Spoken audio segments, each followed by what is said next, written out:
నల్గొండ జిల్లా నార్కట్పల్లె మండల పరిధిలో ఉన్న ఏనుగులదొరి గ్రామ పంచాయతీకి సంబంధించిన ట్రాక్టర్లు అర్ధరాత్రి చోరీకి గురయ్యాయి. గ్రామ పంచాయతీ పరిధిలో ఉన్న వాటర్ ట్యాంక్ దగ్గరలో పార్కింగ్ చేసిన గ్రామ పంచాయతీ ట్రాక్టర్ మరియు ట్రాలీ గుర్తులేని వ్యక్తులు తీసుకుని వెళ్లారు. దినసరి చర్యలో భాగంగా గ్రామ పంచాయతీ సిబ్బంది చెత్త సేకరణకు ఉదయం 5 గంటలకు ట్రాక్టర్ దగ్గరకు వెళ్లి చూడగా ట్రాక్టర్ కనిపించలేదు. అతను చూసిన వెంటనే పంచాయతీ సెక్రటరీకి ఫోన్ చేయగా సెక్రటరీ ఫిర్యాదు మేరకు కేసు నమోదు చేసుకుని దర్యాప్తు చేస్తున్నామని, త్వరలోని ట్రాక్టర్ చోరీకి సంబంధించిన దొంగలను పట్టుకుంటామన్నారు నార్కట్పల్లె పోలీసులు.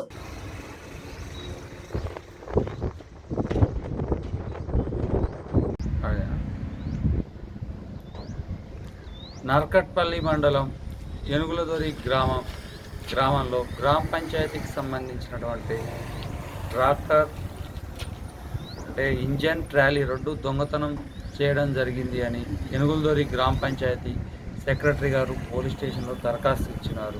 వారి ఫిర్యాదు మేరకు దొంగతనం కేసు నమోదు చేసుకొని దర్యాప్తులో భాగంగా ఏనుగులదొరి గ్రామానికి వచ్చి క్రైమ్ సీన్ను విజిట్ చేయడం జరిగింది. ఈ విజిట్ చేసిన అనంతరం ఆ పక్కన ఉన్న సీసీ కెమెరాలను పరిశీలించి చూడగా అట్టి ట్రాక్టరు రాత్రి 12:53 టువార్డ్స్ హైదరాబాద్ రోడ్ సైడ్ వచ్చినట్టుగా కనపడుతుంది. ఇట్లా ముందు ఉన్న కెమెరాలు కూడా పరిశీలించుకొని నేరస్తులను వీలైనంత తొందరలో పట్టుకుంటారు.